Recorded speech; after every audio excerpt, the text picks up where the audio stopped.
जब से कोविड की सेकेंड सर्ज आई है तो तब से अब तक ऑन द बेसिस ऑफ जब हमने RT-PCR और रैट के टेस्ट किए हैं तो तकरीबन 1500 के आसपास हमारे कोविड के पॉजिटिव केसेस निकले हैं। और उसमें से अभी तक कल तक की जो डिटेल हमारे पास अवेलेबल है 930 हमारे पास एक्टिव कोविड पॉजिटिव केसेस हैं। काफ़ी खुशाइन बात यह है कि बहुत सारे मोर देन 700 to 800 केसेस जो हैं उसमें हमारी रिकवरी भी हुई है। अनफॉर्चुनेटली अभी तक हमारी जो टोटल डेथ्स हैं वो 24 हैं और इस कोरोना कर्फ्यू की वजह से जो हमारे केसेस में सर्ज आई थी वो काफ़ी हद तक टूटी है। बात है हमारे पास 702 ऑक्सीजन सिलेंडर्स जो है पूरे डिस्ट्रिक्ट में अवेलेबल है। इसमें हमारे जो जम्बो टाइप और जो D और B टाइप दोनों सिलेंडर्स अवेलेबल हैं। इस वक्त हमारी जो फिल्ड कैपेसिटी है वो 80% के आसपास है। जब भी हमारे सिलेंडर्स खाली हो जाते हैं तो हम इमीडिएटली उनको अपने ऑक्सीजन फिलिंग प्लांट्स पे ले जाते हैं। हमारा ऑक्सीजन फिलिंग प्लांट उधमपुर में है। इसके हवाले से हमारी डिविजनल एडमिनिस्ट्रेशन ने एक सेल भी क्रिएट की है और उसकी फैसिलिटेशन की मदद से हमारे जो ऑक्सीजन सिलेंडर्स खाली होते हैं वो बहुत जल्द भर के हमारे पास अवेलेबल हो जाते हैं। पिछले कुछ दिनों में जब से ये सर्ज आई है हमारी जो ऑक्सीजन की यूटिलाइजेशन है, कंजम्पशन जो है वो थोड़ी बढ़ी है। अभी इस वक्त हमारी जो डिस्ट्रिक्ट हॉस्पिटल रामबन में ट्रॉमा सेंटर में 16 पेशेंट्स एडमिटेड हैं और काफ़ी जो है वो हाई फ्लो ऑक्सीजन पे भी इस वक्त जो है वहाँ पर रिकवर कर रहे हैं। उसके अलावा मैं एक और चीज़ ऐड करना चाहता हूँ कि हमारा जो ऑक्सीजन जनरेशन प्लांट यहाँ के लिए डिस्ट्रिक्ट रामबन हॉस्पिटल के लिए सैंक्शन है उसका टेंडर भी लगा है, लेटर ऑफ इंटेंट भी गया है और हमें उम्मीद है कि आने वाले बहुत कम टाइम में हमारा अपना ऑक्सीजन जनरेशन प्लांट भी डिस्ट्रिक्ट हॉस्पिटल रामबन में चालू हो जाएगा जिसकी कैपेसिटी जो है वो 1500 LPM की है, लीटर पर मिनट जनरेशन की है। उसकी जितना भी पैराफर्नेलिया है, जिस तरह उसका जनरेटर सेट है, AVR है, केबलिंग और जो MGPS सिस्टम है, एवरीथिंग इज इंस्टॉल्ड। हमें सिर्फ स्किड मशीन की ज़रूरत है और as and when that machine is installed तो we will be able to generate our own oxygen. Vaccination में डिस्ट्रिक्ट रामबन की परफॉर्मेंस बहुत अच्छी रही है। अभी तक हमने 45 ईयर्स एंड अबव और हेल्थ वर्कर्स और फ्रंटलाइन वर्कर्स की कैटेगरी में तकरीबन 65% की ऊपर अचीवमेंट की है।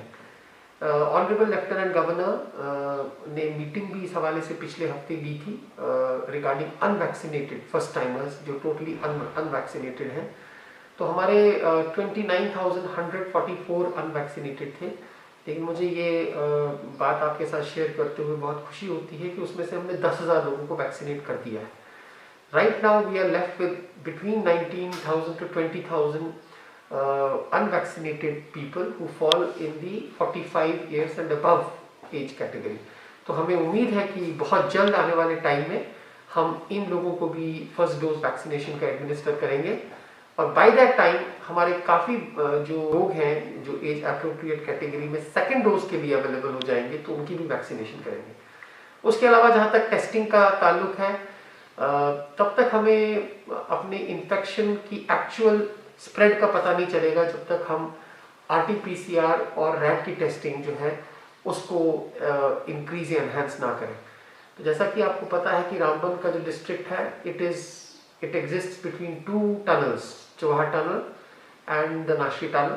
हमारी 2 परमानेंट जो है सैम्पलिंग साइट्स वहाँ पर हैं जहाँ पर हम रैंडम टेस्टिंग जो है वो करते हैं। हमने JT, नाशरी और रेलवे स्टेशन पे तकरीबन 30,000 के आसपास टेस्ट किए हैं और उससे हमें रैट पॉजिटिविटी का भी काफ़ी हद तक पता चला है और काफ़ी रैट पॉजिटिव डिक्लेयर भी हुए हैं। और इसके अलावा हमारे जो रूरल स्प्रेड हुआ है उसको कंट्रोल करने के लिए हमने रूरल एरियाज़ में भी टेस्टिंग की है। नेशनल प्रोजेक्ट्स के होने की वजह से बहुत सारे कंस्ट्रक्शन वर्कर्स बाहर से भी आते हैं, उनकी भी रेगुलर टेस्टिंग होती है।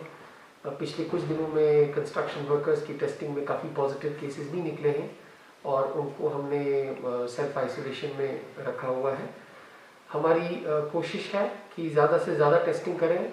ऑन एन एवरेज हम 1000 से लेकर 1200 तक के जो है RT-PCR और रैट टेस्ट डेली बेसिस पे करते हैं, और ऑलमोस्ट एवरी डे हम अपना 200 का जो टारगेट है RT-PCR का वो एक्सीड करते हैं।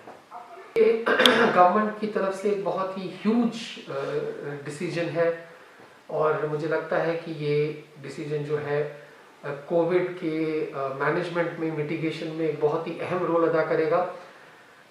5 बेडेड कोविड केयर सेंटर की जो फैसिलिटी विद ऑक्सीजन सिलेंडर्स अगर एक पंचायत लेवल पर ही मिल जाएंगे तो इससे उस पेशेंट को अगर मॉडरेट टू सिवियर सिम्टम्स है और उसे एक दूर दराज इलाके में ना शिफ्ट किए बगैर अगर उसे वही फैसिलिटी जो है उसके पंचायत में मिलेगी, तो ये एक बहुत ही जो है बेहतरीन डिसीजन है।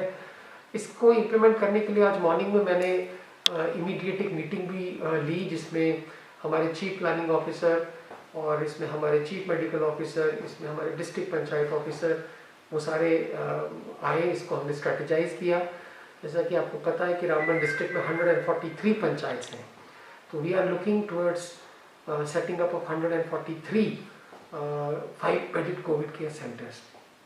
As per the circular guidelines issued by the finance department, तो हमने उसका एक खाका खींचा है, और आने वाले 1-2 दिन के अंदर अंदर हम सारी वो जगहें पंचायत में आइडेंटिफाई करेंगे जहाँ पर हमारी ये 5-bedded जो कोविड केयर सेंटर फैसिलिटी जो है वो अवेलेबल होगी। जैसा कि आपको पता है कि इसकी जो फंडिंग है वो हमारी एरिया डेवलपमेंट फंड्स की ग्रांट में से आएगा, और कम से कम 1 लाख रुपए का खर्चा इस पर होगा। और मैंने CMO साहब को और DPO को डायरेक्शंस दी हैं कि वो सब डिविजनल एडमिनिस्ट्रेशन के साथ मिलकर बहुत जल्द से जल्द ये 143 साइट्स को हर पंचायत में आइडेंटिफाई करें, ताकि हम ये कोविड केयर फैसिलिटी वहाँ पर ही क्रिएट करें। सो टैक्टिकली अगर आप देखें तो we are looking towards an additional bed capacity of 750 in district Ramban if you compare 143 and multiply by 5। So हम कोई 700-750 बेड्स के आसपास की फैसिलिटी की तरफ देख रहे हैं। मैं तमाम मीडिया पर्सन्स की माध्यम से लोगों को ये अपील करना चाहता हूँ कि कोविड में सेल्फ मेडिकेशन ना करें और ना ही सेल्फ डिनाइल में रहें।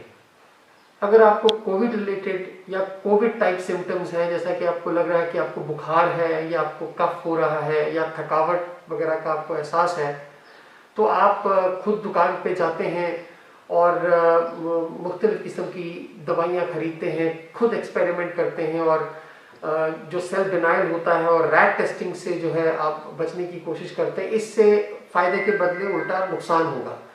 तो इस प्रैक्टिस को डिस्करेज करने के लिए आज as the chairperson of the district disaster management authority मैंने एक ऑर्डर भी इशू किया है, जिसमें मैंने रिस्ट्रिक्शंस लगा दी हैं on sale of any medicines unless they are prescribed by the general medical practitioner।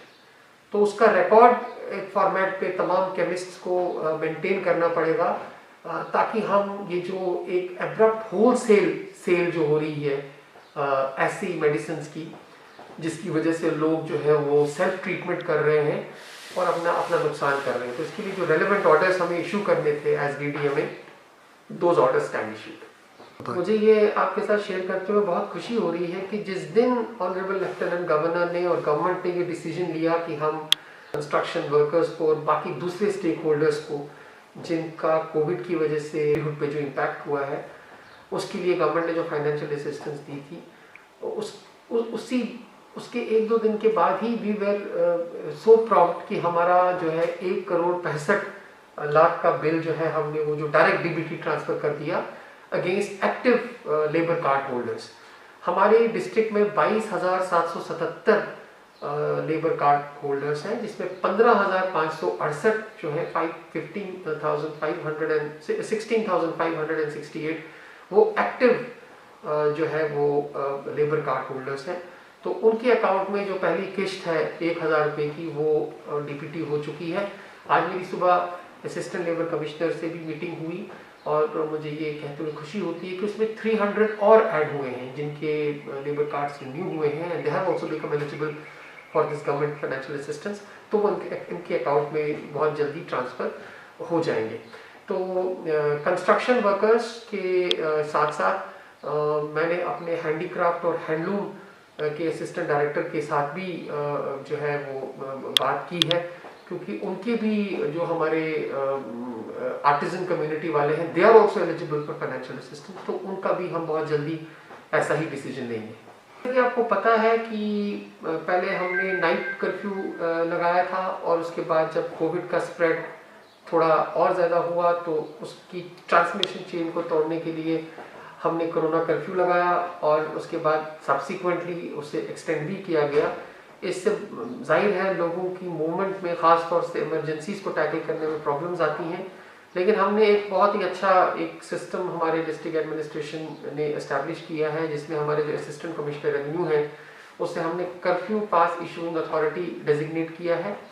और बहुत सारे लोग जो हैं जो एसेंशियल सर्विसेज सेक्टर से ताल्लुक़ रखते हैं, जिसमें हमारे गवर्नमेंट एम्प्लॉइज़ हैं, हमारी बहुत सारे दूसरे सेक्टर्स हैं, प्री शेड्यूल्ड मैरिजेज हैं, उनको फैसिलिटेट करने के लिए हम कर्फ्यू पासेस इशू करते हैं। उसके अलावा जहाँ तक आपने बताया कि लोगों को प्रॉब्लम्स हो रही हैं, जो दूर दराज इलाके के लोग हैं उनको फैसिलिटेट करने के लिए हमने ई पासेस की सर्विस भी शुरू की है, subject to the completion of certain formalities. कल तक हमें तकरीबन कोई 250 के आसपास एप्लीकेशंस रिसीव हुई थी, और उसमें से बेशतर एप्लीकेशंस हमने डिस्पोज ऑफ की हैं, either with the approval to the issue of the curfew pass, or with the advice to kindly fill up the required formalities which will enable us to issue the curfew pass। एक चीज मैं और add करना चाहता हूँ कि हमारा curfew pass inter district है।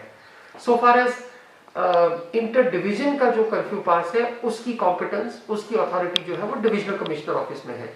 मैं तमाम लोगों से ये रिक्वेस्ट करता हूं कि for any updates they should approach the district administration Twitter handle. उसमें सारी लिंक्स इन ई पासेस की वो अवेलेबल है। हमारी जो सैम्पलिंग की रिपोर्ट्स आती हैं, फाइन की रिपोर्ट आती है, वैक्सीनेशन की रिपोर्ट्स आती हैं, हमारी टीम कहाँ कहाँ जाती है, डिस्ट्रिक्ट डेवलपमेंट प्लान में हमारा क्या क्या होता है, जितनी भी ब्रेकिंग न्यूज़ है वो उसमें अवेलेबल होती हैं। तो मेरी आपके माध्यम से लोगों से ये भी रिक्वेस्ट होगी कि for quick and real-time updates, they should reach out to us and start following us on our Twitter handle. Thank you.